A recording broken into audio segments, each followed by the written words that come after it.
Welcome to a new look, Bills by the Numbers, where we let the stats tell you where the Bills are at. We're presented by FanDuel. Make every moment more. Coming your way, the Bills' pecking order has changed with the addition of Amari Cooper in the receiving corps. What's reasonable to expect from Buffalo's passing game going forward? None of Buffalo's next four opponents have winning records. Does it matter? And we'll have our one burning question. Let's roll it out!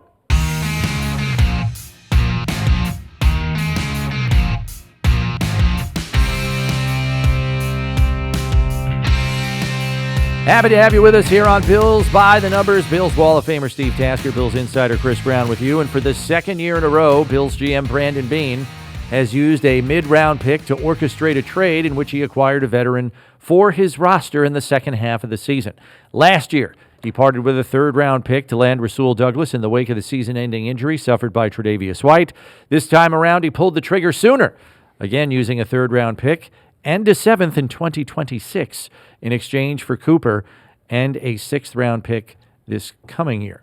So we set the table for these three things, Steve, with thing number one. Amari Cooper is a proven number one wideout who can win against man coverage, something the passing game struggled with the last few weeks, facing higher quality defenses. We've talked about the diversity of Buffalo's receiving corps, but what Cooper has that no one else in that room has yet is an elite skill set. How does that change the dynamic of the Bills' passing attack?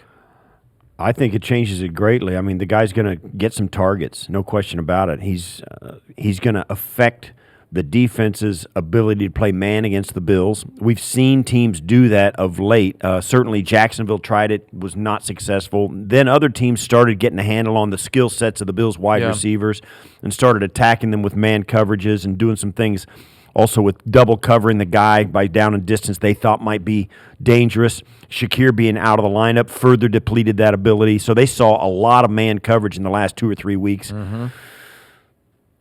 Amari Cooper might give them pause.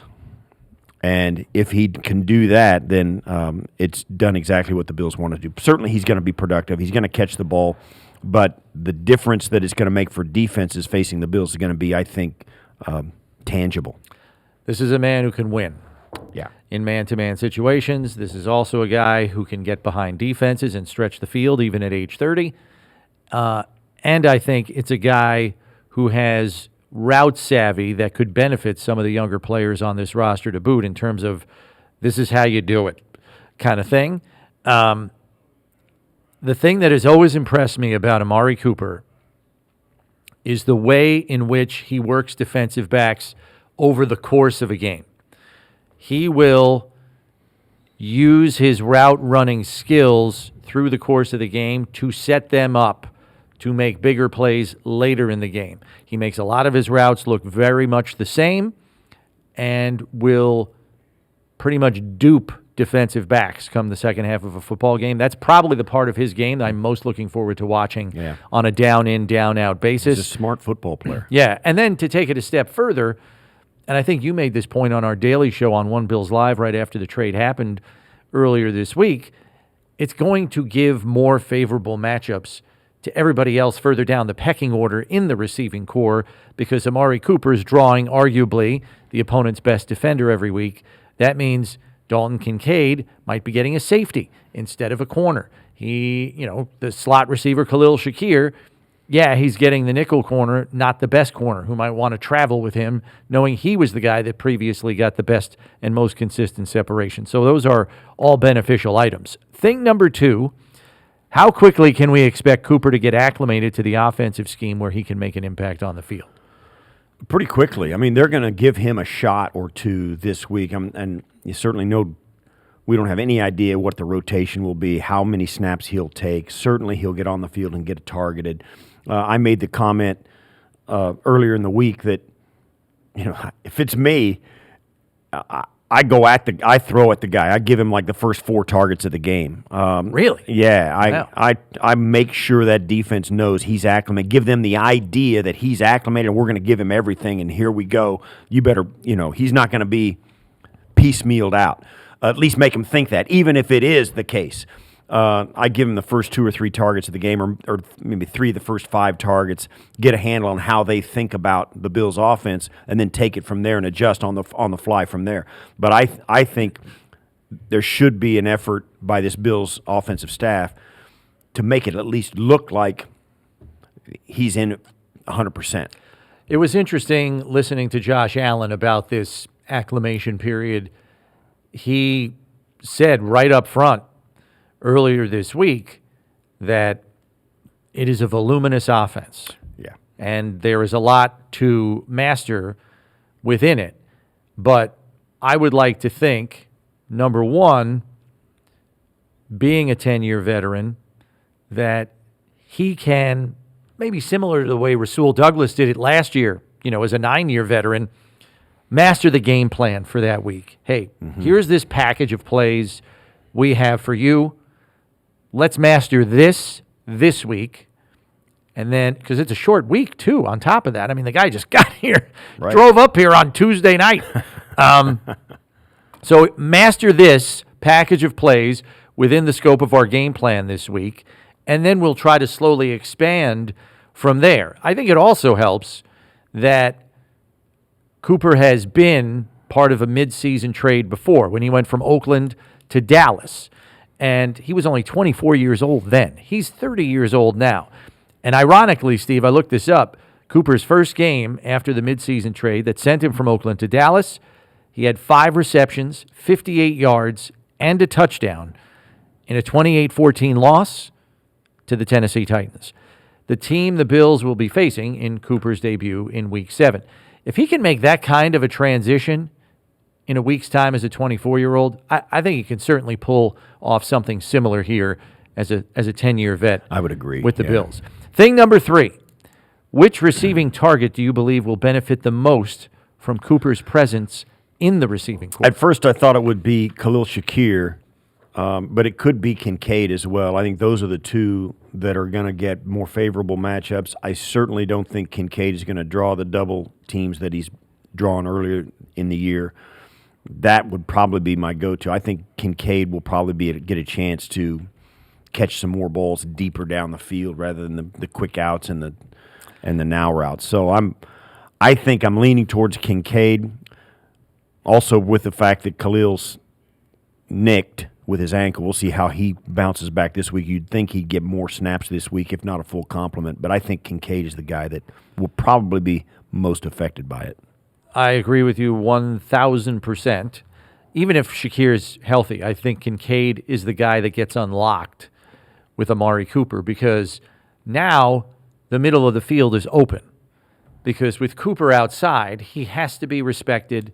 Maybe you're rolling a safety over the top. Right. And then I would expect Joe Brady, knowing he can have this guy account for one half of the field in terms of defensive responsibilities from the opponent. Now you flare out a James Cook, on the right side. Now you're pulling a linebacker out of the middle of the field, arguably. And now the middle of the field is wide open for Kincaid and Shakir to eat. And in my mind, I think adding Amari Cooper unlocks Dalton Kincaid and all that he can do within the scope of your offense. Taking a bigger picture view, Buffalo at 4-2 enters a stretch where they will not face a team with a winning record for the next month. The Seahawks and Colts are both 3-3. The Dolphins are 2-3, and the Titans are 1-4. 2 of those games are at home starting this weekend. The other 2 are on the road. Winning 4 straight will be hard against teams that are still trying to find themselves. But how do you view this next quad of games in terms of caliber of opponent and how the Bills should fare? I think the Bills, they'll be favored in every game, right? Yes, conceivably. No question about it. So I think you should count on them winning the home games. They should. I'm not, nothing's set in stone, but I think you got to give them the home games and split the road games maybe. Except Seattle's a tough place to play, and Indianapolis as well. And they're a plucky team. Indianapolis, it'll be interesting to see what Indianapolis does. Richardson's coming back to the lineup this week for them at quarterback. That makes a difference, although Richardson's got to prove that he actually can stay on the field for more than 3 weeks. He may be out again by the time they play the Bills. You got to think the Bills are going to be favored against the Titans at home heavily. The Dolphins, Tua may be back in the game. Could be. By that time. I think the Seahawks game stands out to me as a difficult game to go in there and win across the country. Yeah, the road games, if they can split the road games and go 3-1 in this section of the thing, and if they go 4-0, obviously there's nothing to talk about. Yeah. But I think if you count on getting the home games and splitting the road games, I think that's where you want to be, and it'll be a 3-1 stretch. And certainly you could live with that. Right. You don't want to drop the Dolphins game, even if you win both road games. Yeah. And you've got them at home. They've usually handled them at home. It's hard to play this team here in this building. It's really difficult to play this team in this building at this current point in history. So that's my point. If you can split the road games, if you go into that Colt game having won the first three, it gives you really a chance to set yourself apart. I'm talking league-wide, not just in the division. And I think a lot of people, when they first looked at Buffalo's schedule, saw this as maybe not a soft underbelly, but certainly a golden opportunity to put some more distance between you and other teams, not only in your division with the Dolphins game being there, but in the AFC race in total.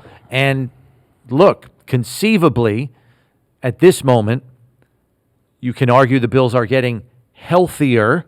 Right. You know, if Ed Oliver and James Cook can come back, play a full complement of snaps that they usually play, you know, and other guys don't get nicked here in this next stretch, you know, you're getting closer to being at full strength as well. So if Shakir can assume his full role, Cook, Oliver, I mean, now things are looking a whole lot better in terms of your complement of talent that you have to put on the field with your roster. So, yeah, I mean, I think 3-1 is very attainable.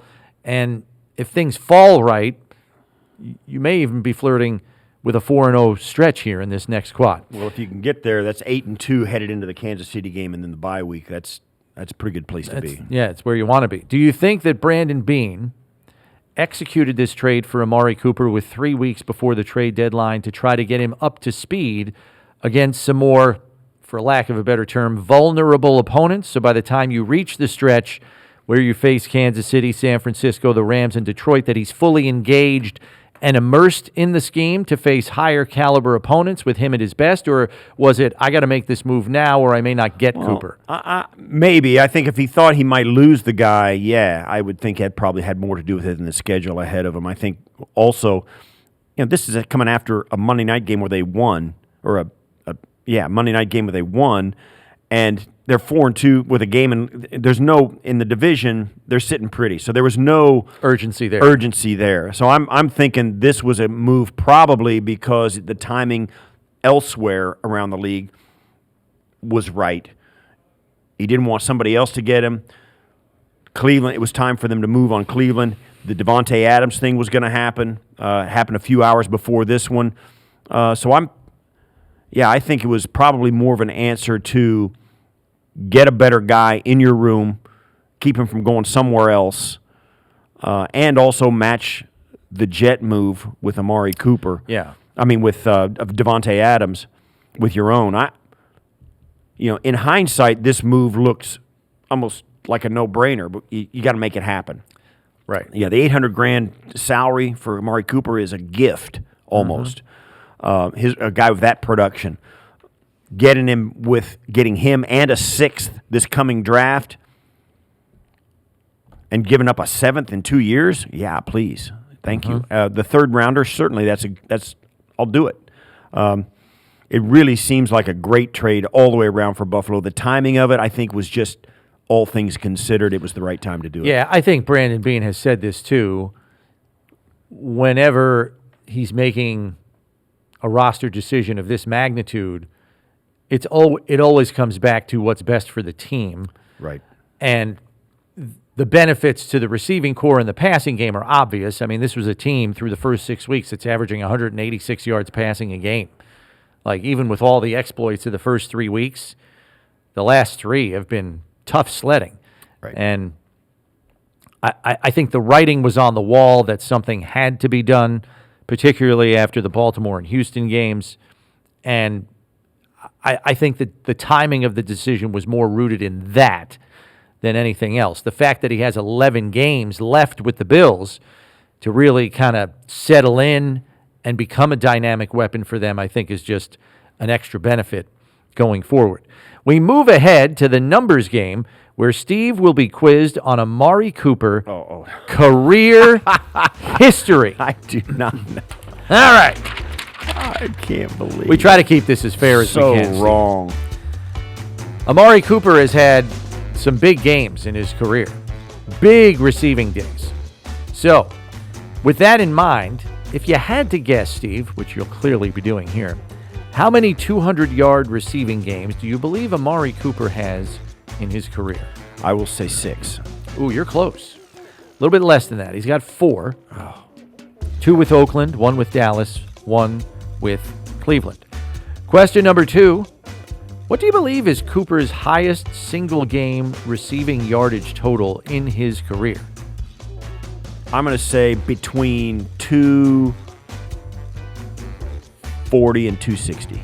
Oh, you're right. You're right there. You're in the range. A little bit more than that. 265 Really? yards. Oh, I just missed it by 5 yards. Yeah, 265 yards, and it happened on Christmas Eve last year. Really? Yeah, At Houston. He had a monster year last year. Best receiving total of his career, 1,250 yards. Question number 3. Cooper has 5 Pro Bowls in his career. When was his last one? Well, last year. You would be correct. Yeah. 2023, yeah. Most productive season. Yeah. Why not? Why not? 1,250 yards. Yeah, good job. Question number 4. Amari Cooper was a national champion his freshman year at Alabama in 2012. In his final season as a junior for the Crimson Tide, how many receiving yards did he accumulate in 14 games? Ooh, I'd say... I don't want to transpose his pro abilities. I'm gonna tell you to think big. Really? Oh yeah. He finished 3rd in the Heisman voting that year. Oh, I'll say 1,800. You're right there, 1727 in 14 games. Well, he said in his introductory press conference yesterday, he was saying when he came out and stuff, and he goes, "Well, we knew I was going to be a top 4 or 5 pick in the draft." And he was. 4th pick in the draft. He knew. Yeah. Bonus question: how many touchdowns did he have that last year at Alabama as well? 14 games. 14 games. 18. 16 touchdowns. 16. You were all around it in this man. Oh man, edition. I was in the neighborhood all day. 14 games. He had 1,700 yards and 16 touchdowns. That's just stupid. And as I said, he finished 3rd in the Heisman voting. The Heisman winner that year, Marcus Mariota at Oregon, and the runner-up was Melvin Gordon, a running back from Wisconsin, who I think was flirting with 2,000 yards or something stupid like that. Good edition of the numbers game. Thought that one would be fun. Bills fans, get in on the action with FanDuel, America's #1 sportsbook. Just download the app today to play any way you want. Plus, with live betting, you'll get updated odds on games that have already started. Best of all, you get paid your winnings fast. Make every moment more with FanDuel, official sportsbook partner of the Buffalo Bills. All right, it's time for our one burning question. Steve, do you believe the addition of Amari Cooper shifts any of the run-first leanings of the offense under offensive coordinator Joe Brady? I say ultimately yes. I say yes. They've got to pass more on first down now, right? Yeah, first down passing, third down situations, they'll be more confident in their ability to pick it up. And also, let's not forget, we got a quarterback now with another guy who he's going to earn trust with, and you know what I mean? So, yes, when there's going to be choices to be made, he gives them a much more credible choice in certain down and distances where they might have handed it off, where now it's like, no, you know what? Throw it up to Amari. Yeah. I would say yes to that. I think he does change that. Now, I'm not saying they're not going to be committed to the run. I think they'll still do that because they're good at it. And it's helped them, and it will help them. Yes. And it'll help Amari, too. But I think there's going to be some choices made differently down the line in certain down and distances and in situational. There's part of me that doesn't think it's going to happen this week because, number one, you're playing the number one pass defense in football in the Tennessee Titans. Number two, Ray Davis gave you some extraordinary confidence in the run game with what he did last week against a good run front in the Jets. This run front of the Titans is pretty good. Jeffrey Simmons and Tavondre Sweat, holy mackerel. You got to get to the perimeter on those guys because they just clog it all up in the middle. But I think, down the line, I'm telling you, under center, first down, play action, deep crosser to Amari Cooper. I mean, it's got number 18 written all over it. Yeah, is he 18 or 19? He's 18. 18? Okay. Yes. I think we agree. I don't know how it's going to look this week one. Yeah, right. But I think ultimately, absolutely, that's part and parcel of why you got a big number one. Mm-hmm. Our closing figure this week deals with Amari Cooper's career numbers against the Bills' next opponent, the Tennessee Titans. In 5 career games against the Titans, Cooper has 2 100-yard games, including Week 3 last season with the Browns, and he has touchdown receptions in each of his last 3 meetings with Tennessee. He has averaged more than 5.5 receptions a game when facing the Titans.